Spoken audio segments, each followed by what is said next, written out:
Before we honor her, we are going to share with you some of the works that our students at Clifton do.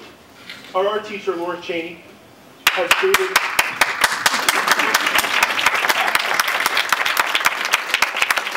well-deserved. Ms. Cheney is a national board certified teacher. She has created a PowerPoint presentation with some of the works that our students do at Clifton. I also have some handouts for the board as well. Okay, Youth Art Month is celebrated in March nationally, and as a member of the Art Educators of New Jersey and as a member of their executive board for 7 years, I thought it's extremely important to promote children's art.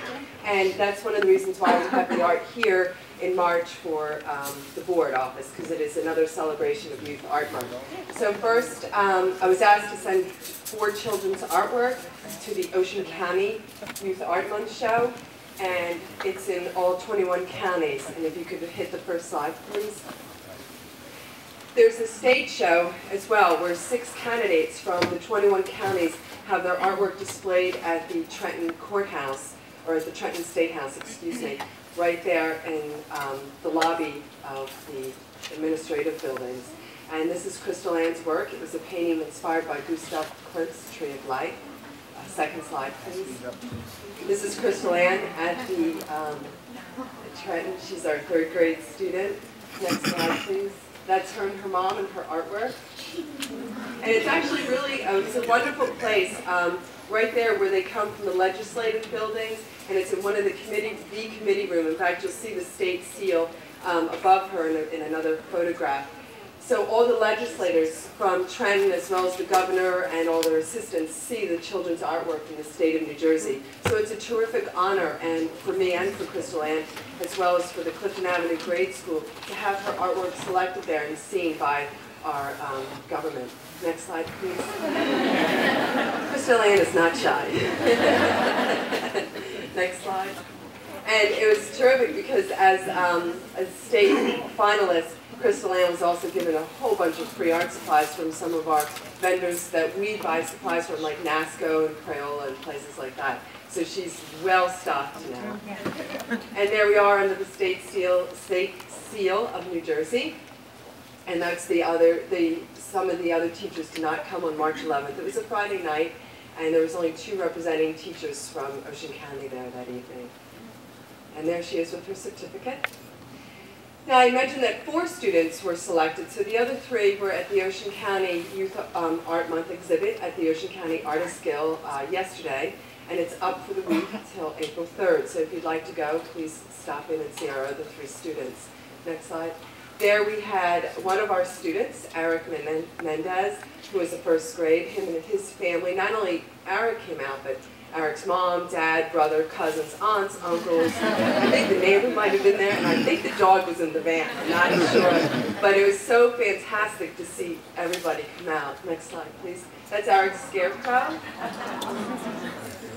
Yeah, it was a packed house, so the slides are a little at an angle. Next slide, please. That's Eric and his brother, and his brother's in kindergarten.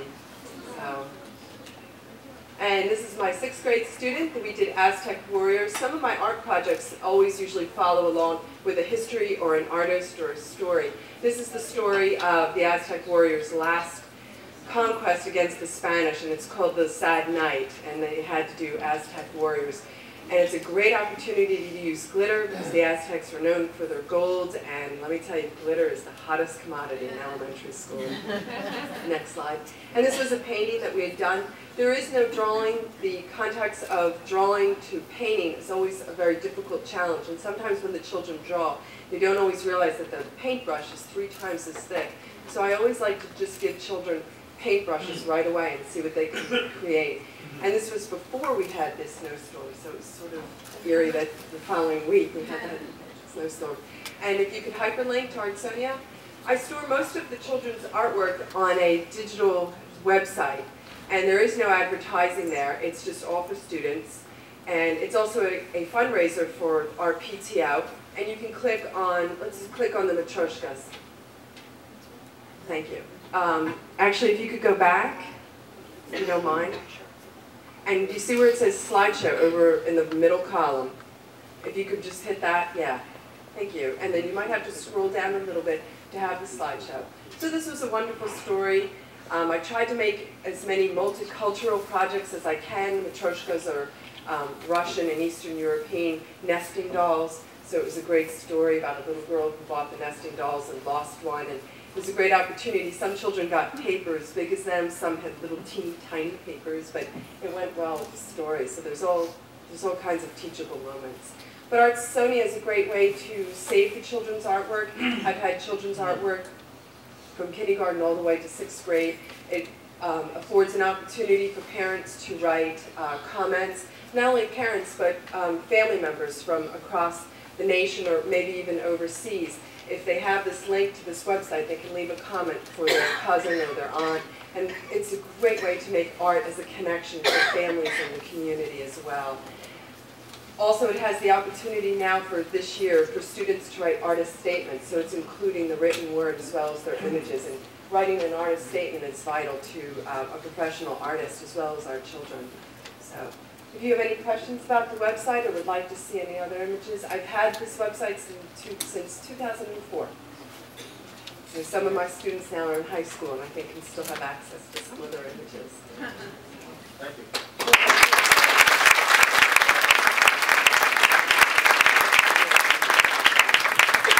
At this time, could we have the artist, Crystal Ann Rodriguez, please?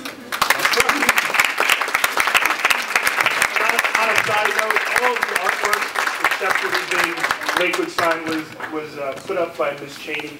So all of this artwork was put up by Ms. Cheney. Thank you.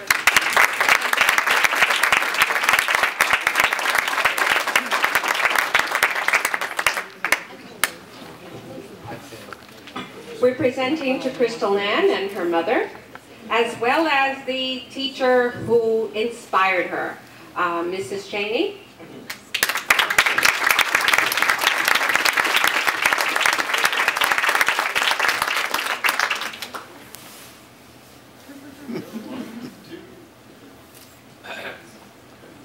Thank you. Before we close out this section of the meeting, we'd like Crystal Ann to cut a cake in her honor. And it says, congratulations, Crystal Ann and Nadia Davis, who is absent this evening. So Crystal Ann will cut it. There's a knife.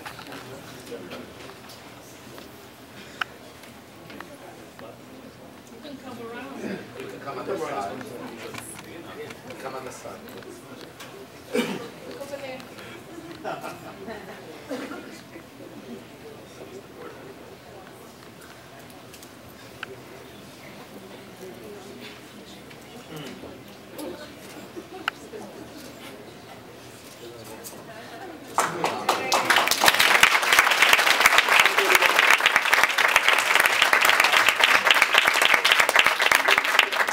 Mr. President, with your permission, we'll allow this young lady to cut the cake here. Okay.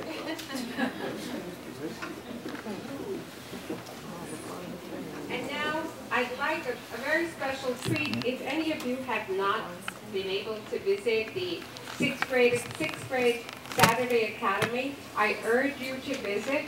It is a wonderful experiment.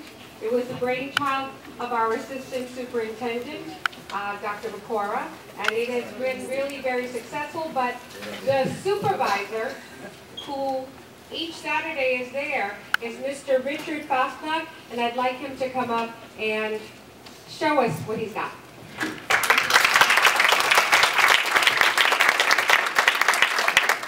Good evening, everybody. I just wanted, before we get to watch the video that highlights some of the great things that are happening at the 6th Grade Scholar Academy, I just want to give you some background information about it.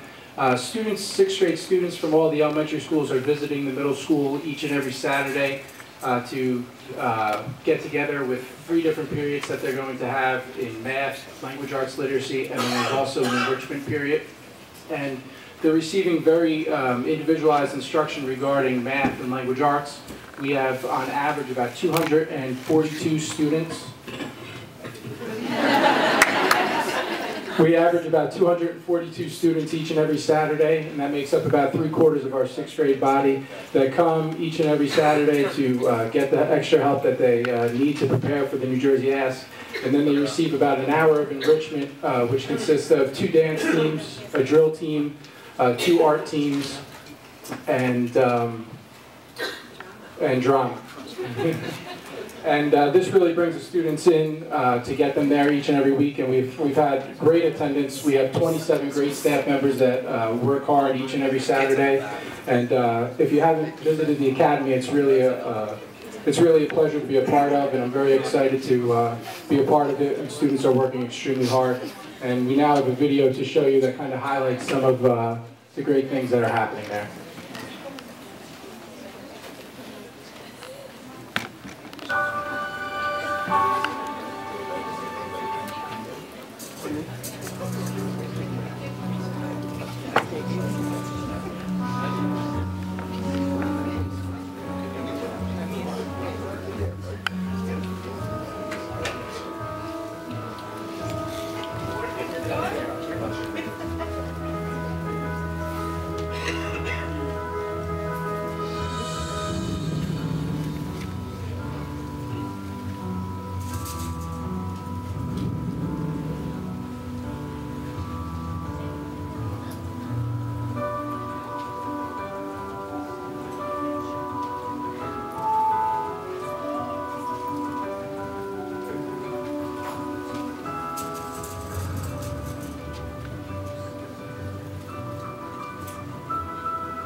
We really would like to welcome anybody who would like to come visit to see some of the great things that are happening there. We have 6th grade Scholar Academy t-shirts for all of our board members that we're going. Yes, there are some teachers here that are part of the 6th grade Scholar Academy, so if you could stand to get the recognition that you deserve.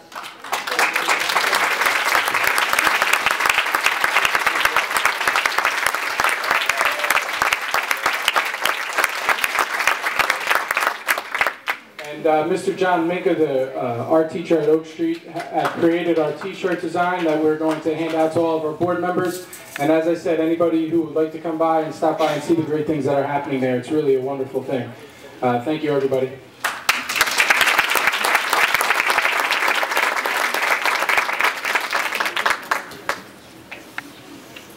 And now I'd like to share with the audience a wonderful, wonderful event.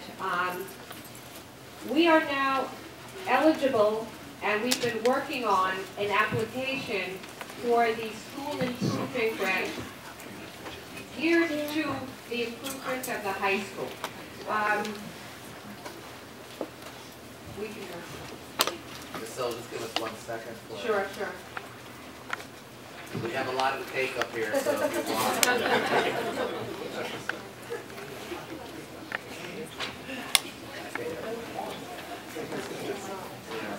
Not a big cake. There's Are there any kids who want cake? Kids who want cake? There's a kosher one in the back. I'm not playing rabbi today. I don't know if you. Yeah, Mr. Enzelbach, there's a kosher one in the back. Oh. Do I look like Chicks. I don't know. No. Any other children who want cake? Or parents or staff? Thanks. Okay.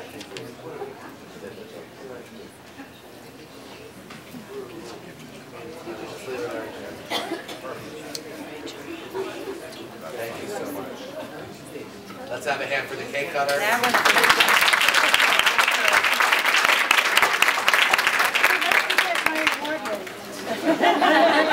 She's waiting for her award. Oh, no, thank you. It's okay.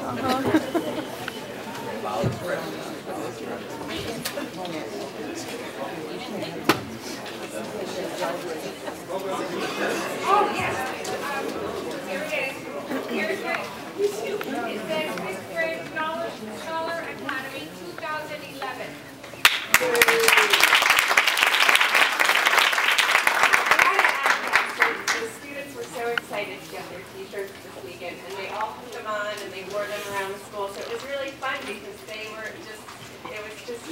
the end of, not even the end, the middle of great things happening. And then the teachers were all excited to get their t-shirts too, so it was really fun.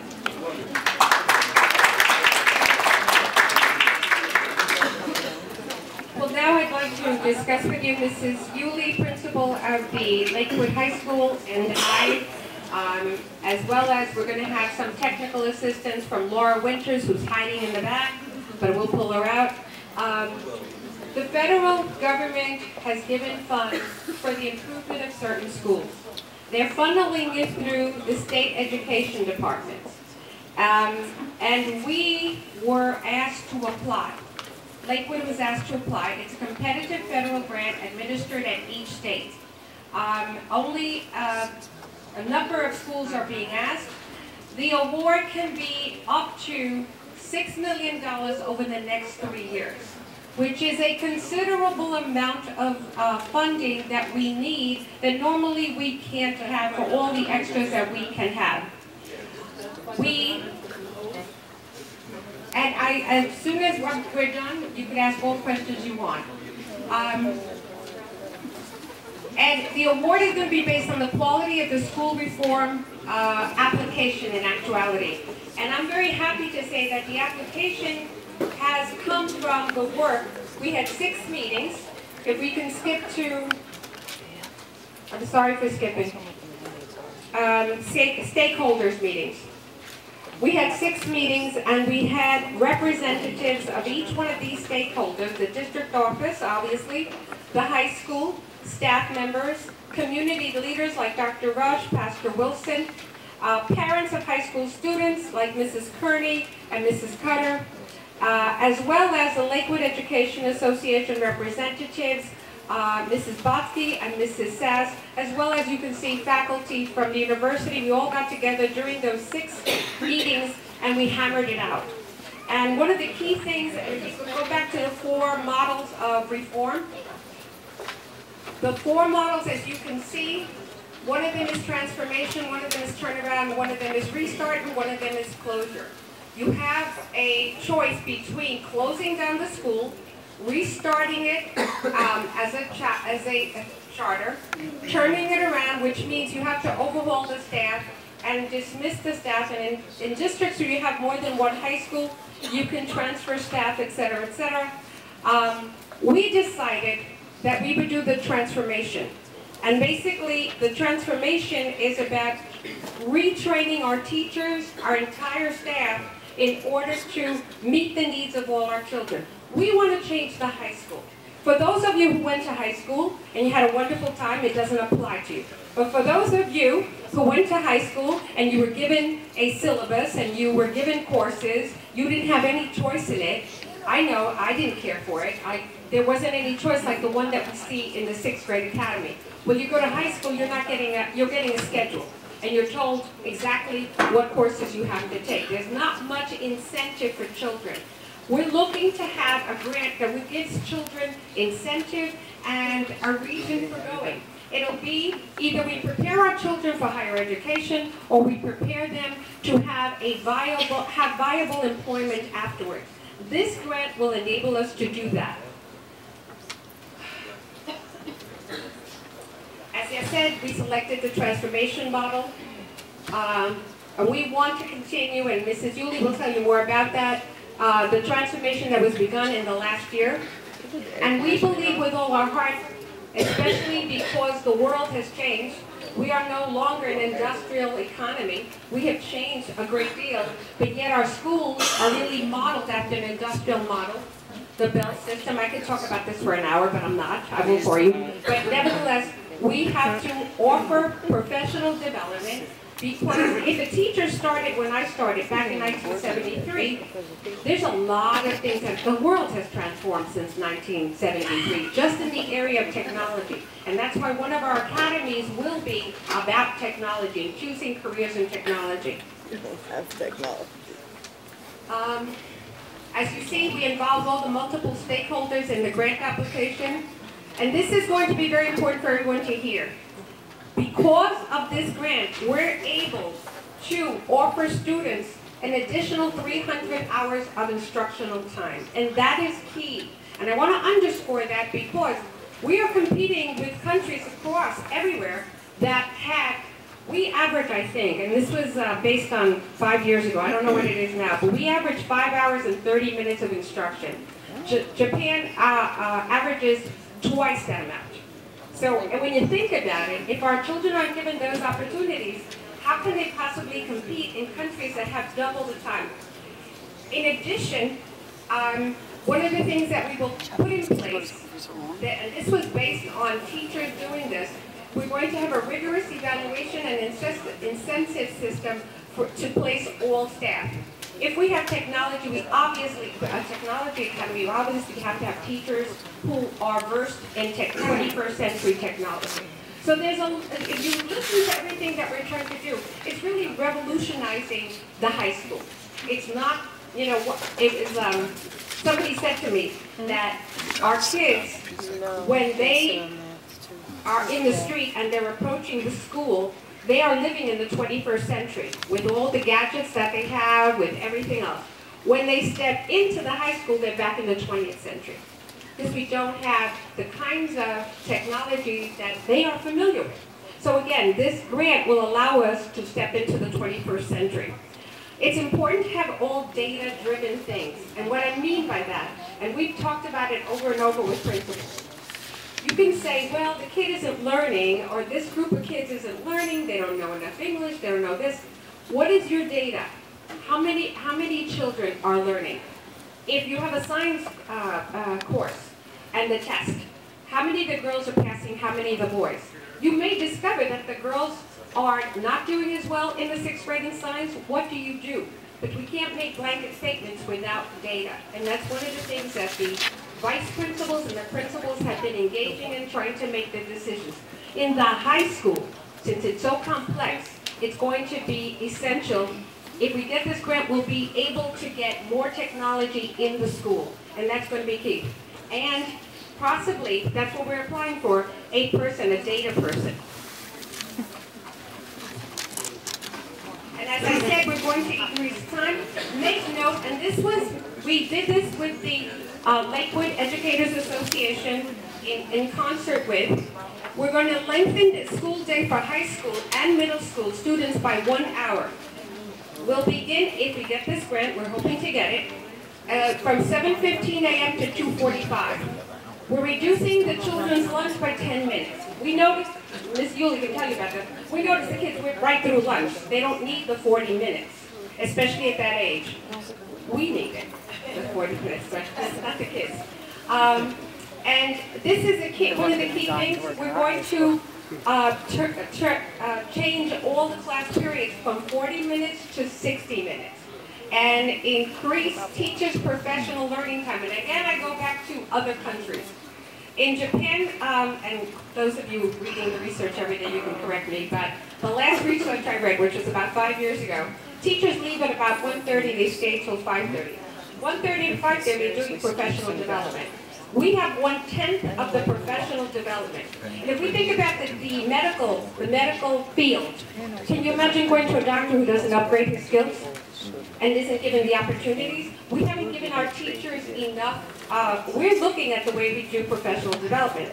I mean, I'm very happy that we had the all-day professional development. We've had a couple of them. They're great. But unless you can continue that on a regular basis, they're kind of like drive-by staff development, and that's not good enough. So we're looking to have greater professional learning opportunities for teachers. After all, we're in the learning profession. We have to engage, the adults have to engage in learning all the time. You have to approve the professional. A committee of teachers and administrators and people from the district office have put together an evaluation system. I wasn't on the committee, but I know it's wonderful, and it's also aligned to what the new commissioner would like to see in terms of evaluation. So Laura, would you come up and describe that a little bit? Let's go.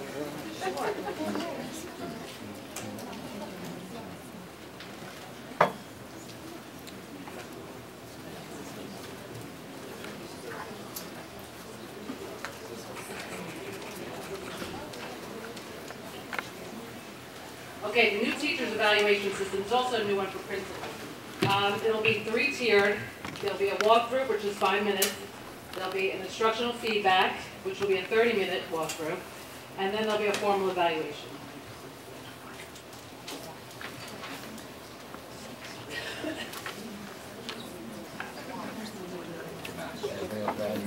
Is that on all levels or just high school? That's what I want to know. Because I mean, they're in my library all the time. I feel like it's a walkthrough every day. There's also going to be a rating system that's going to match what the state is asking. There will be, instead of good, satisfactory. No.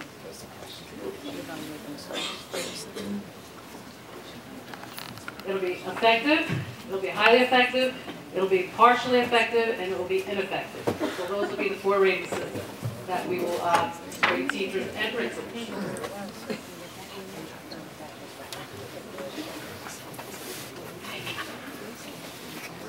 I'm sorry, Mr. Jackson. Yeah, another quick question. You said that the walkthroughs are going to take 5-minute walkthroughs? Is that a 5-minute walkthrough of the classroom to evaluate the teacher? It will not substitute for formal evaluations, but it gives very quick feedback to a teacher. It may be a little one thing that would help improve. Through the walkthrough, it will enable the teacher to see things a little differently in order to improve the services being given to kids. Private walkthrough is more for professional development. The walkthrough team might walk through the building, they might look at classrooms, and that'll be to drive professional development. So each day it might be focused. One day they might be looking at student work, another day they might be looking at the environment, they might be looking at guided reading. So that will be to drive professional development, not necessarily to instruction.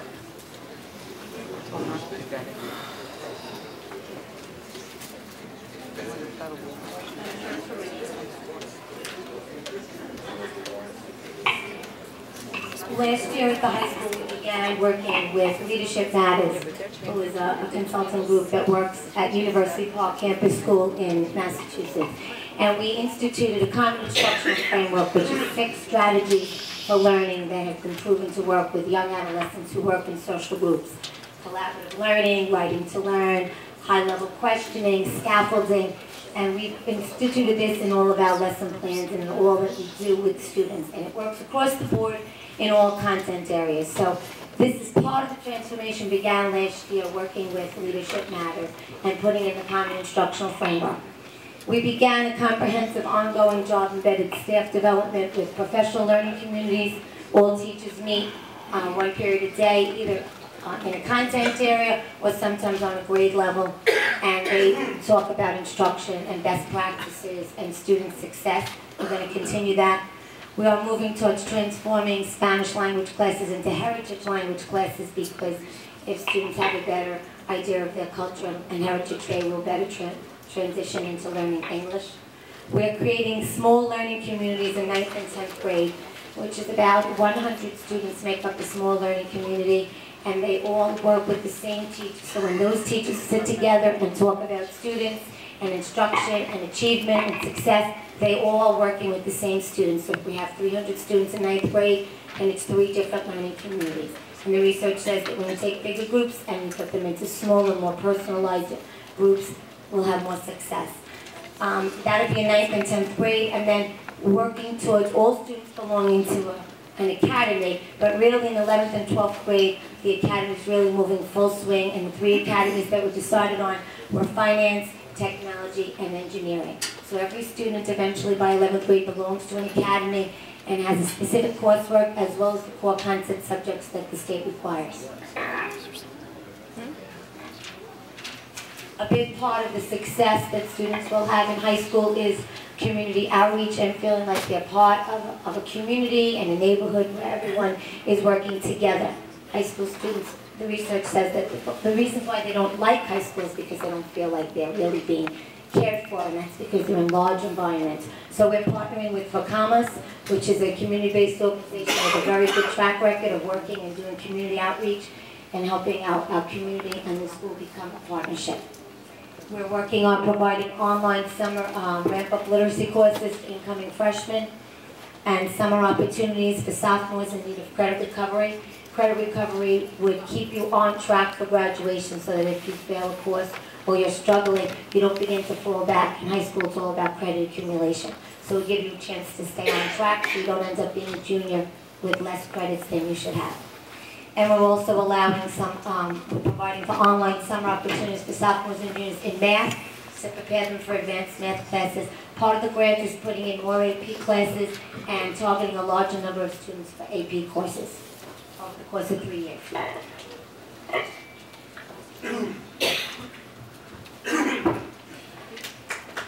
Thank you.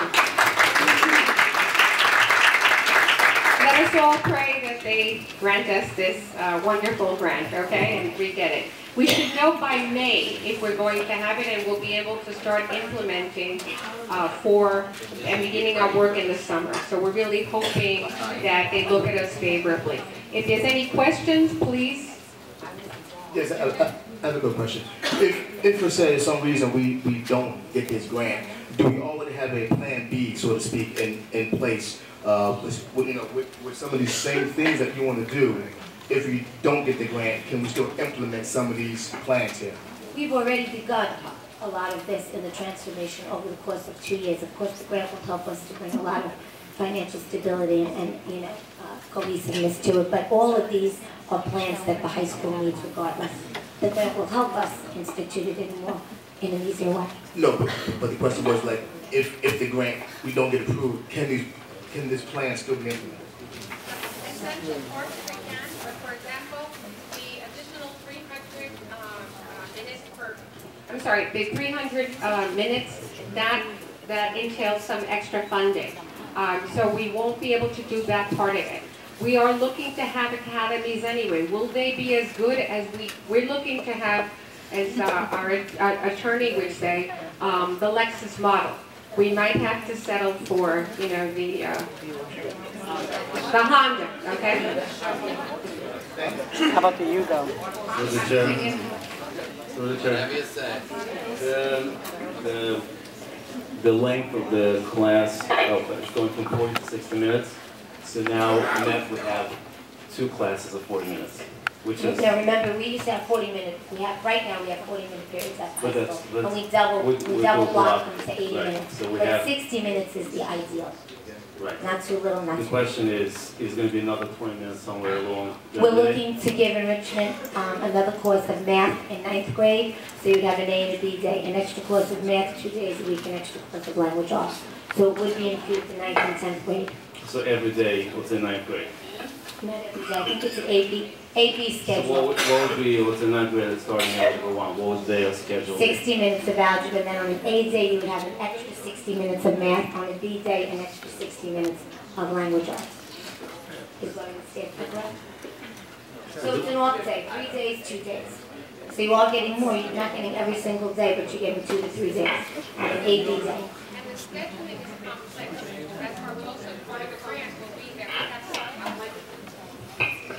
the scheduling for this is phenomenal because it's a big change. So that's why we're also looking in the grant to have the services of a scheduler, an expert scheduler, so we can have this.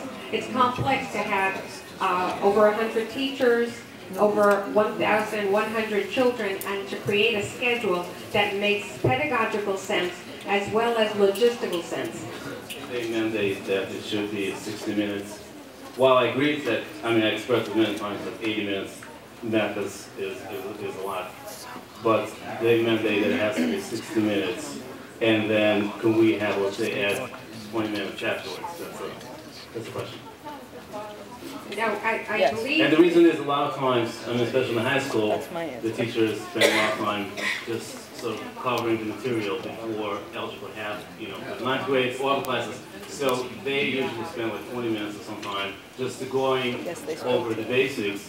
I'm going to ask Laura, but my understanding is that the way that we have the A-B schedule, it enables the children to have that extra time in a meaningful way. That also doesn't, many of the instructors had indicated that 80 minutes, as you know, would be too much. The 60 minutes was fine, but because of this A-B schedule, it allows them to have the extra time. But maybe AG schedule also allows students, we have a lot of students that need help, that are struggling in math and language arts. And the AG schedule allows them to get the extra help they need in math and the extra help they need in language arts.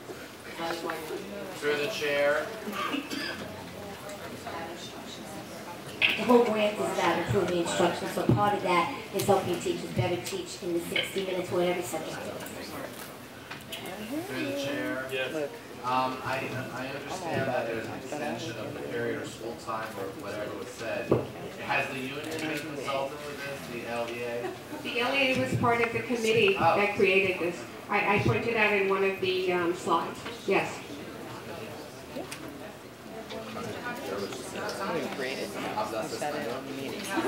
There's a grant coming with strings that, based on performance.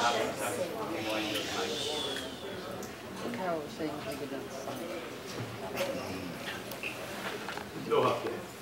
If we were so lucky to receive this grant, does it come with strings? In other words, is there performance attached to it that you could lose that over the time period?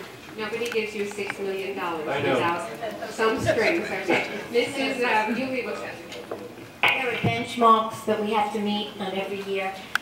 Teachers are evaluated closely, so principal and the entire administrative staff. I can be dismissed if I don't meet certain benchmarks, so can teachers. So every year there's a lot of evaluating going on throughout the year, but we do have a 2 to 3 year time to make the final